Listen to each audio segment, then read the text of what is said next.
Hello friends, कैसे हैं आप। और आज मार्केट आवर्स के अंदर मैं आपके साथ वीडियो शेयर कर रहा हूँ। बहुत समय के बाद ऐसा होगा कि मैं मार्केट आवर्स में आपके साथ वीडियो शेयर कर रहा हूँ। और कुछ सालों पहले भी जो है मैंने मार्केट आवर्स में आपके साथ वीडियो शेयर की थी मेग मनी ऑर्गेनिक्स लिमिटेड की। और आज फिर वो दिन आ गया है जब मेग मनी ऑर्गेनिक्स की हम मार्केट आवर्स में आपके साथ वीडियो शेयर कर रहे हैं।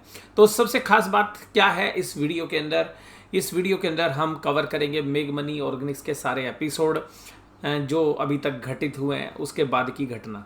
तो देखिएगा, आप लोग जानते हैं कि मेग मनी ऑर्गेनिक्स लिमिटेड एक chemical company, agro chemical, pigment और फाइन केमिकल, तीन तरीके के केमिकल बनाने वाली कंपनी आज जो है अलग तरीके से लिस्ट हुई है। यानी कि डीमर्ज होने के बाद जो है दोनों कंपनियां अलग अलग लिस्ट हुई हैं। मेग मनी का जो एग्रो केमिकल और पिगमेंट बिजनेस है वो मेग मनी ऑर्गेनिक्स लिमिटेड के नाम से लिस्ट हुआ है, और जो मेग मनी फाइन कैम का जो बिजनेस है वो अलग नाम से लिस्ट हुआ है। मेग मनी ऑर्गेनिक्स लिमिटेड के एक शेयर्स के बदले में एक शेयर जो है मेग मनी ऑर्गेनिक्स का ही मिला है, नई वाली मेग मनी ऑर्गेनिक्स का। और जो पुरानी जो कंपनी थी उसने अपनी सब्सिडरी कंपनीज के जो शेयर्स हैं वो अपने एग्जिस्टिंग शोल्डर्स को दिए हैं 94:1000 की रेशियो में। तो वो शेयर सबको अलॉट हो गए थे। अब ये पूरी प्रोसेस आज जो है कंप्लीट हो गई और अभी शेयर्स भी लिस्ट हो गए। अब इस पूरी प्रक्रिया के अंदर जो लोग हमारे चैनल के साथ शुरू से जुड़े हुए हैं, तो आप लोगों ने हमारी कुछ वीडियोस पहले भी फाइन कैम के बारे में सुनी थी। तो मैं पहले फाइन कैम के बारे में बताता हूँ।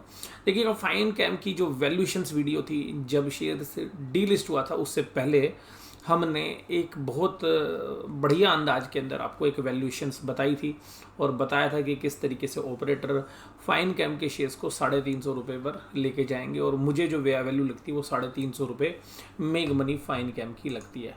और हुआ उसके बिल्कुल बिल्कुल आप ये कह सकते हैं कि बिल्कुल उसके ही अनुरूप और उससे भी ज़्यादा पॉजिटिव। यानी कि मैं जब 350 की बात कर रहा था तो बहुत सारे जो हमारे फ्रेंड सर्कल में लोग हैं वो भी कहते थे, रविंद्र जी आप कैसे बात करते हो, फाइन कैम 350 की कैसे लिस्ट हो सकती है। मेग मनी ऑर्गेनिक्स में से केवल 94 शेयर्स मिल रहे हैं और आप एक छोटी सी कंपनी, उनके पास अभी तो एक प्लांट है, वो कितने ऐसे कैसे लिस्ट होगा। तो मैंने कहा आप पूरी वीडियो का रैशनल सुनिएगा कि वो एक फाइन केमिकल से, एक बेसिक केमिकल से कंपनी आगे चल के स्पेशलिटी केमिकल में जाएगी, जिसकी वजह से हमें उसकी वैल्यूएशन 350 लगती है। और मैंने ये भी बोला था चैनल में, मैंने कहा जिसको शेयर्स देने हैं 350 में आप हमारे को दे दें। तो जो है फिर भी बहुत सारे लोगों को यकीन नहीं था।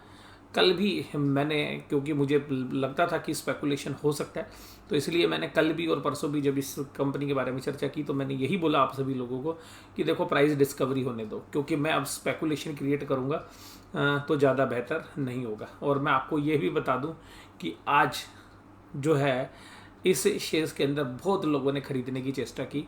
और अभी पहले मैं फाइन कैम के बारे में बात आपके साथ कर रहा हूँ। जब सुबह 9 बजे ये ओपन हुआ तो आपको 9:15 तक तो ऑर्डर ही नहीं डालने दिए गए, और 9:15 तक आप ऑर्डर ही नहीं डाल सकते थे, आपके ब्रोकर्स के पास से कोई सुविधा ही नहीं थी। मेरा जो अकाउंट है एडेलविस के अंदर, उसके अंदर ये ऑर्डर 9:45 तक आप कोई ऑर्डर ही नहीं डाल सकते थे। वो कहते थे कि जी आपको तो जीरो क्वांटिटी आप बाय कर सकते हो। अब जीरो को क्या बाय करेंगे, तो मैंने ऊपर भी जो है बिड लगाई।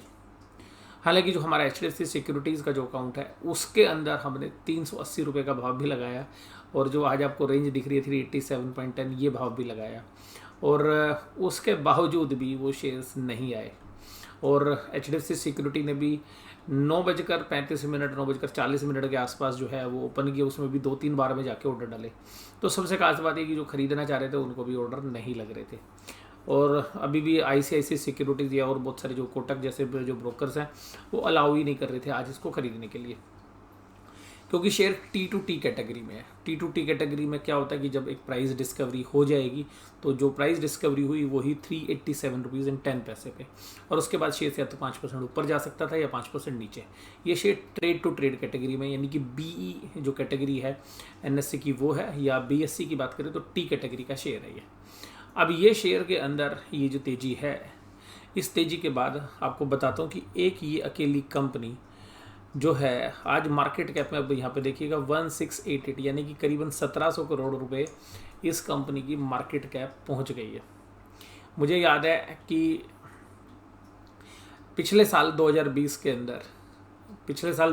अंदर और 2020 के अंत तक यानी कि दिसंबर तक आपको मैं एक बहुत बढ़िया बात बताने जा रहा हूँ कि ये शेयर्स 80-90 रुपए के बीच में चलता था, जो मेन कंपनी है। तो वो खुद कंपनी कुल 2000 करोड़ रुपए में मिलती थी, पूरी टोटल कंपनी, जिसमें फाइन कैम भी थी और ये भी थी। और तब हम आपको बोलते थे कि बहुत अच्छी वैल्यू बाय है, और मुझे ऐसा लगता है कि डीमर्ज होने के बाद फाइन कैम आपको शुरू में मिलेगी और मेग मनी के शेयर्स आपके पास एज इट इज़ रह जाएंगे। और अभी मैं मेग मनी और किस पे भी आऊँगा, तो फाइन कैम का जो शेयर है बहुत ही कम लोगों ने उम्मीद की होगी कि ये प्राइस हो सकते हैं। तो अभी आप में से मेरे से और पूछना चाह रहे हो कि सर क्या ये और भी प्राइस हो सकता है, तो देखिएगा अगर आप वैल्यूशंस वाइज देखें तो अब ये शेयर्स फेयरली वैल्यूड है इन प्राइजेस के ऊपर। मतलब जो बिज़नेस अभी है उसके एंगल से अगर हम देखें, क्योंकि अभी स्पेशलिटी केमिकल बनने में इसमें टाइम है, समय लगेगा। अभी ये फाइन केमिकल कंपनी ही है, एक प्लांट है, हालांकि काफ़ी ग्रोथ वाला बिजनेस है, बैलेंस शीट में डेट भी है। तो हमें ये उम्मीद थी कि 350 रुपये मैक्सिमम, कल भी मैंने वीडियो बोला था कि 300 रुपये के ऊपर हम शायद सेल करने का डिसाइड करें। लेकिन अगर मेग मनी ऑर्गेनिक्स जो है हमारी उम्मीद से ज़्यादा नीचे लिस्ट हुआ है, तो उसमें भी मैं चर्चा करूँगा। तो जिसकी वजह से मुझे लगता है कि बेचना नहीं है किसी ने भी मेग मनी फाइन कैम। और जिस तरीके से आज ये लिस्टिंग हुई है, मुझे ऐसे लगता है, ये मेरे गट फीलिंग है, it is not related to any fundamental value आपको जो नज़र आ रही है, मुझे ऐसा लगता है it is a fair value, और इट मे बी द 450 और 500 रुपीज़। और यहाँ पर एक ग्लिच और भी था कि इसकी जब वैल्यूशंस निकाली गई थी तो बहुत नीचे की तरफ निकाली गई थी, यानी कि जब प्रमोटर्स ने हमारे को शेयर्स दिए या रिस्ट्रक्चरिंग में जो हमारे पास शेयर्स आए वो कम मात्रा में आए। और क्योंकि वैल्यूशंस के जो पैरामीटर्स थे ये मैंने चर्चा की भी थी आपके साथ, लेकिन फिर भी क्योंकि वो तो बात गई, अब उसके बारे में हम ज़्यादा चर्चा नहीं करेंगे। तो मेग मनी फाइन कैम अभी भी मुझे लगता है कि 450-500 रुपये तक, तो अभी ये फेयर वैल्यू है।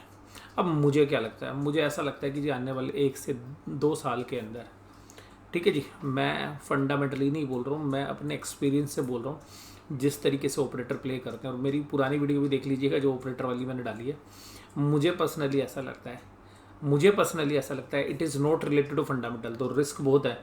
सट्टेबाजी इस शेयर्स में चलेगी, और सट्टेबाजी में ये शेयर 1000 रुपये से लेकर 1500 रुपये तक जा सकता है, और इवन 2000 तक भी जा सकता है अगर मैं मेग मनी फाइन कैम की बात करूँ। बट मैं फिर बोल रहा हूँ, it is fundamentally Fairlie valued. ये 400 रुपये है, थोड़ा सा 10 पर 20% और लगा लीजिएगा ऊपर, इट इज़ फेयरली वैल्यूड। अब इसके बाद इसमें चलेगा सट्टा, और सट्टा क्यों चलेगा मैं आपको बताता हूँ। क्योंकि कुल मिला के 4.25 करोड़ शेयर है, जिसमें से 2 करोड़ के आसपास शेयर्स लॉक इन पीरियड में है, बाकी 1 करोड़ शेयर्स जो प्रमोटर के पास है, जो लॉक इन में नहीं है वो प्रमोटर सेल नहीं करेंगे। बाकी जो शेयर्स हैं वो आम पब्लिक के पास है, और आम पब्लिक में बड़े ऑपरेटर उन सारे शेयर्स को अपने पास इकट्ठा कर लेंगे।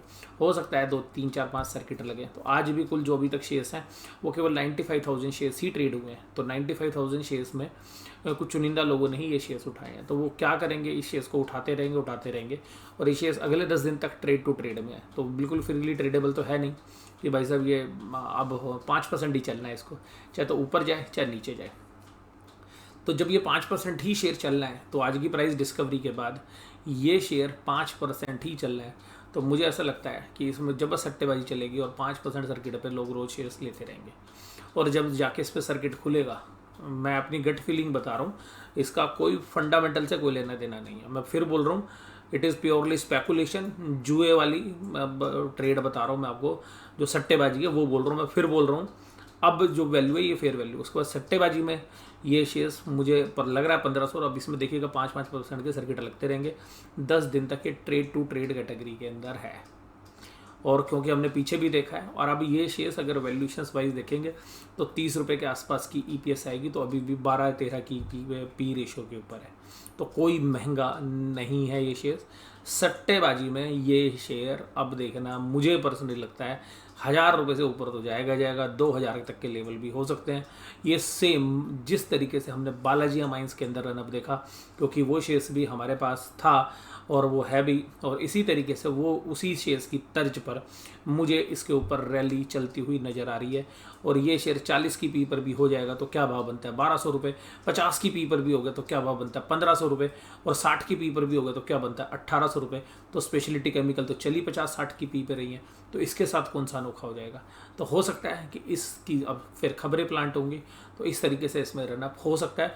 बट मैं फिर बोल रहा हूँ, फंडामेंटल वैल्यू मुझे लग रही है कि जहाँ पर शेयर चल रहा है इट इज़ ओके, बट जुए की एक्टिविटी, स्पेकुलेशन एक्टिविटी इस चीज़ में हो सकती है, तो आप ध्यान रखिएगा। मुझे ऐसा लगता है कि जो लोग सट्टेबाजी खेल सकते हैं और स्टॉप लॉस लगा सकते हैं, क्योंकि 5% में स्टॉप लॉस भी क्या लगाओगे, या तो अपर या लोअर सर्किट लगेंगे। बट मुझे लगता है कि 400 रुपये या इन प्राइस के आसपास मिले अभी, और आप 2-3 साल का नज़रिया रखें, तो क्योंकि वो स्पेकुलेशन भी कंप्लीट हो चुकी होगी, तब तक कंपनी भी अच्छी हो चुकी होगी, तो आप इसको बाय कर सकते हैं अभी भी 400 रुपये इन प्राइजेस पे भी। और इवन आप 500 रुपये तक भी अटैम्प्ट कर सकते हैं इस शेयर्स के अंदर, और सट्टेबाजी झेल सकते हैं, लॉस प्रॉफिट देख सकते हैं, तो कुछ भी हो सकता है। बट शेयर्स जो इस तरीके के नए होते हैं, तो ये जो ऑपरेटर्स हैं वो इसमें सट्टेबाजी करते हैं। और मेरी पुरानी वीडियो देख लीजिएगा, जो 3 महीने पहले वाली पुरानी वीडियो थी वो ज़रूर देख लीजिएगा। ये जो आज घटना घटी है इसके बारे में मैंने 3 महीने पहले ही फाइन कैम के बारे में अवगत करा दिया था। तो ये हो गई फाइन कैम के बारे में बात। अब मेग मनी के बारे में बात करते हैं। तो देखिएगा, मेग मनी की जो चर्चा है वो हम बात करेंगे अगली वीडियो में। तब तक आप इस वीडियो के मज़े लीजिए, और फिर अगली चर्चा के लिए आप इंतज़ार करिए। एक नई वीडियो के साथ मैं आपको मिलता हूँ, जो है करीबन 1 घंटे के बाद। Thank you very much.